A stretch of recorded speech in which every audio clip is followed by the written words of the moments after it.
a Jesús y lo azotó. Los soldados tejieron una corona de espinas y se la pusieron sobre la cabeza. Lo revistieron con un manto púrpura y acercándose le decían: Salud, rey de los judíos. Y lo abofeteaban. Pilato volvió a salir y les dijo: Miren, lo traigo afuera para que sepan que no encuentro en él ningún motivo de condena. Jesús salió, llevando la corona de espinas y el manto púrpura. Pilato les dijo: Aquí tienen al hombre.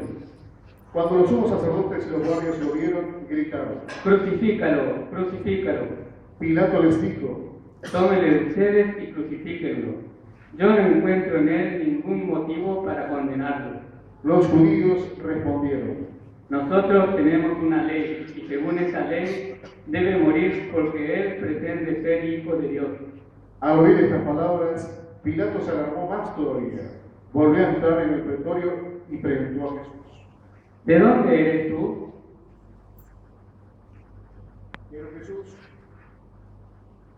Pero Jesús no le respondió nada. Pilato le dijo: ¿No quieres hablarme? ¿No sabes que tengo la autoridad para soltarte y también para crucificarte? Jesús le respondió: Tú no tendrías sobre mí ninguna autoridad si en esta ocasión no la hubieras recibido de lo alto. Por eso el que me ha entregado a ti ha cometido un pecado más grave. Desde ese momento, Pilato trataba de ponerlo en libertad, pero los judíos gritaban: Si lo sueltas, no eres amigo del César, porque el que se hace rey se opone al César. Al oír esto, Pilato sacó afuera a Jesús y lo hizo sentar sobre un estrado, en el lugar llamado el Empedrado, en hebreo Gábata. Era el día de la preparación de la Pascua, alrededor del mediodía. Pilato dijo a los judíos: Aquí tienen a su rey. Ellos vociferaban. Sácalo, sácalo, crucifícalo. Pilato les dijo: ¿Voy a crucificar a su rey?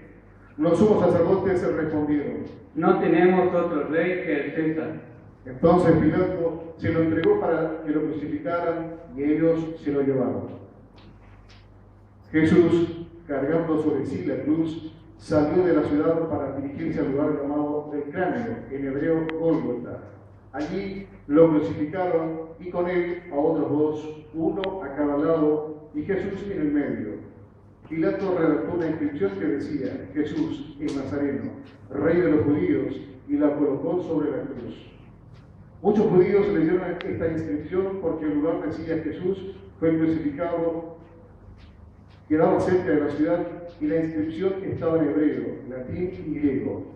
Los sumos sacerdotes de los judíos dijeron a Pilato: No escriba el rey de los judíos, sino este ha dicho: Yo soy el rey de los judíos. Pilato respondió: Lo escrito, escrito está. Después que los soldados crucificaron a Jesús, tomaron sus vestiduras y las dividieron en 4 partes, una para cada uno. Tomaron también la túnica, y como no tenía costura, porque estaba hecha de una sola pieza de arriba abajo, se dijeron entre sí: No la rompamos. Vamos a sortearla para ver a quién le toca. Así se cumplió la escritura que dice: se repartieron mis vestiduras y sortearon mi túnica. Esto fue lo que hicieron los soldados. Junto a la cruz de Jesús estaba su madre y la hermana de su madre, María, mujer de Cleofás, y María Magdalena. Al ver a la madre y cerca de ella al discípulo a quien él amaba, Jesús le dijo: Mujer, aquí tienes a tu hijo. Luego dijo al discípulo: Aquí tienes a tu madre. y desde aquella hora el discípulo la recibió como suya. Después, sabiendo que ya todo estaba cumplido y para que la escritura se cumpliera hasta el final, Jesús dijo: Tengo sed. Había ahí un recipiente lleno de vinagre, empaparon en él una esponja, la ataron a una rama de hisopo y la acercaron a la boca. Después de beber el vinagre, dijo Jesús: Todo se ha cumplido. E inclinando la cabeza, entregó el espíritu.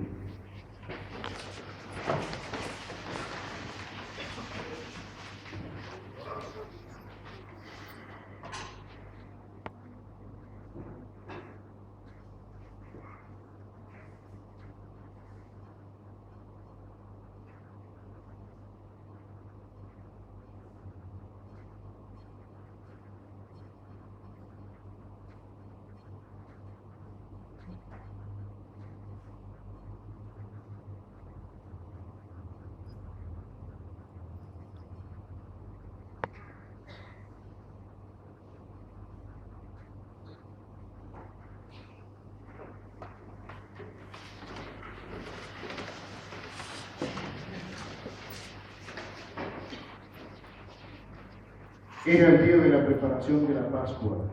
Los judíos pidieron a Pilato que hiciera quebrar las piernas de los crucificados y mandara retirar sus cuerpos para que no quedaran en la cruz durante el sábado, porque ese sábado era muy solemne.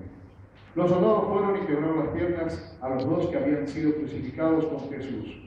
Cuando llegaron a él, al ver que ya estaba muerto, no le quebraron las piernas, sino que uno de los soldados le atravesó el costado con la lanza, y enseguida brotó sangre y agua. Él que vio esto lo atestigua. Su testimonio es verdadero y él sabe que dice la verdad, para que también ustedes crean. Esto sucedió para que se cumpliera la escritura que dice: no le quebrarán ninguno de sus huesos. Y otro pasaje de la escritura dice: verán al que ellos mismos traspasaron. Después de esto, José de Arimatea, que era discípulo de Jesús, pero secretamente, por temor a los judíos, pidió autorización a Pilato para retirar el cuerpo de Jesús. Pilato se la concedió y él fue a retirarlo. Fue también Nicodemo, el mismo que anteriormente había ido a verlo de noche, y trajo una mezcla de mirra y aloe que pesaba unos 30 kilos. Tomaron entonces el cuerpo de Jesús y lo envolvieron con vendas, agregándole la mezcla de perfumes según la costumbre de sepultar que tienen los judíos. En el lugar donde lo crucificaron había una huerta y en ella una tumba nueva, en la que todavía nadie había sido sepultado. Como era para los judíos el día de la preparación y el sepulcro estaba cerca, pusieron allí a Jesús. Palabra del Señor. Gloria a ti, Señor Jesús.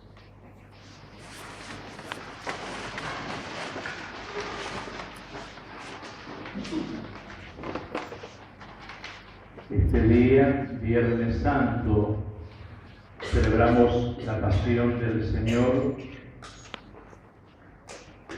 Toda la liturgia nos habla del anonadamiento del Hijo de Dios y sobre todo esa humillación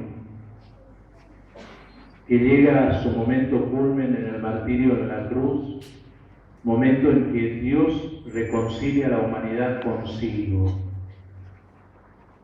Cristo es verdaderamente el sacerdote que no solo presenta una ofrenda externa a sí mismo, sino que su cuerpo, es decir, aquel que asumió esa carne que asumió en el vientre de María Virgen en la Encarnación y por la que se hizo solidario a todo hombre, es la que hoy ofrece en el altar de la cruz. Es ahí donde nos reconcilia con el Padre, es ahí donde nos alcanza el auxilio oportuno. Como dice la misma carta a los hebreos, vayamos confiadamente al trono de la gracia, a fin de obtener misericordia y alcanzar la gracia de un auxilio oportuno. Ese trono que al mismo tiempo es el lugar donde reina, es el mismo altar donde se ofrece, y donde ofrece desde allí la misericordia. Una misericordia que requiere de nosotros la audacia de una conversión sincera, de una fe fresca y al mismo tiempo de una confianza de poner toda nuestra vida en la mano de aquel que fue capaz de alcanzarnos toda la gracia y toda la misericordia del Padre, a quien el Padre no le restó sufrimiento alguno, porque va a decir la misma carta a los hebreos, él dirigió durante su vida terrena súplicas y plegaria con fuertes gritos y lágrimas. Es decir, el Verbo, que era capaz de alabar a Dios con tal naturalidad cuando estaba junto a Dios, porque era Dios, al hacerse hombre y al venir a lo suyo y asumir la carne de cada uno de nosotros, esa carne que estaba privada de la comunicación con Dios, de la intimidad con Dios, esa carne que estaba privada de toda vida que provenía de Dios. En ella el Verbo va a tener que aprender a suplicar, a gritar y a llorar a aquel que estaba siempre junto a él. Y de esa manera va despertando los sentidos de nuestra naturaleza para que con toda ella nosotros también aprendamos a través del sufrimiento y de la oración y de las lágrimas justamente a acercarnos a aquel que no echa en vano nuestra plegaria, sino que al contrario la recibe y la responde. Dice, aquel que podía salvarlo de la muerte. Jesús llevó toda nuestra naturaleza, nuestra humanidad, al extremo. No ha rechazado nada porque toda ella tenía que ser reconciliada. Toda ella tenía que ser curada y toda ella tenía que ser sanada, resucitada y resplandecer por la belleza de la gracia. Dice, aunque era hijo de Dios, aprendió por medio de su propio sufrimiento. ¿Qué significa obedecer? La obediencia de Cristo en la cruz, Él mismo la asume libremente. Está la libertad que tiene para obedecer la voluntad del Padre, que pareciera que no se interpone nada entre Él y el Padre. Aun cuando la cruz sea la más pesada y la muerte sea lo más doloroso e inapropiado para un Dios, ante la razón y la fe del hombre, Jesús es plenamente libre. Él no tiene miedo de obedecer al Padre.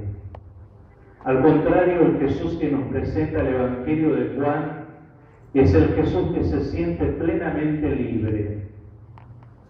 Y por eso, cuando Judas decide ir a buscarlo y que necesita de la luz artificial porque espera la tiniebla y la noche para acercarse al lugar donde se encontraba el Maestro, Jesús no necesitará ni siquiera la luz artificial, porque es ahí, en ese momento más oscuro de su existencia, donde también se hace más visible lo que Él mismo dice en el Evangelio: yo soy la luz del mundo. Y por eso Él no espera, sino que Él se adelanta, es Él quien toma la iniciativa y quien se le adelanta a Judas mismo.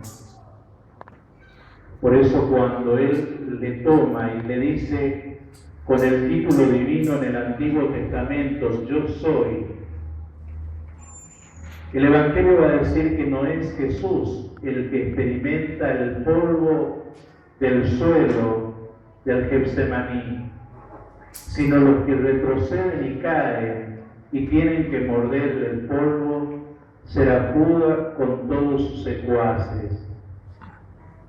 Es el mismo Dios de esa manera que está indicando que Él ha tomado la iniciativa de reconciliar al hombre con el Padre, que no es el hombre el que lleva el curso de la historia de Dios y el momento en que Dios tiene que reconciliarlo con el Padre, sino que es Dios quien va marcando el curso y la historia del hombre, sino también el tiempo de la gracia y la misericordia.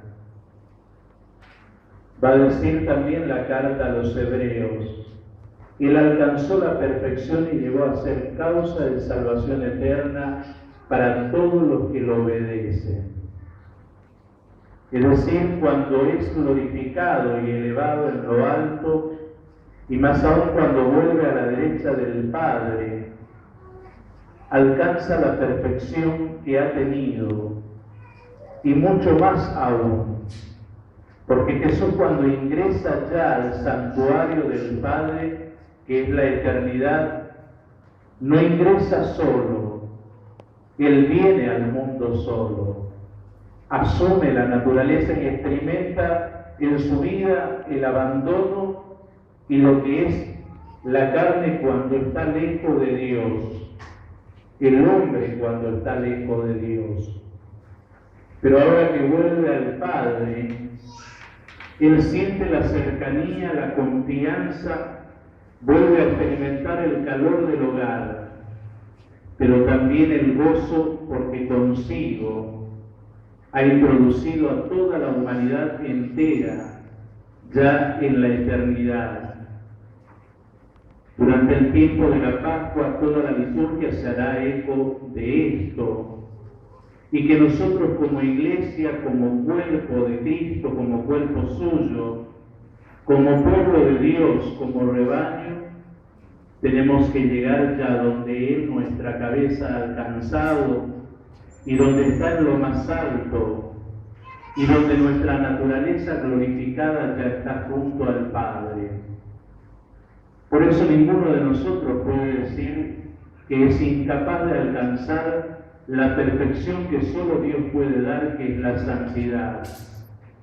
Primero porque ella es un don que proviene de Dios y se nos regala ya en el bautismo, y es Dios mismo el que va perfeccionando en la medida en que nosotros tomemos el camino justamente de la súplica, de la plegaria y de aprender la obediencia, sobre todo de la fe. La fe es aquella que lleva toda nuestra existencia a depositar en Dios, porque solo en Él está el que sostiene, el que da sentido, el que nos muestra el camino hacia dónde ir.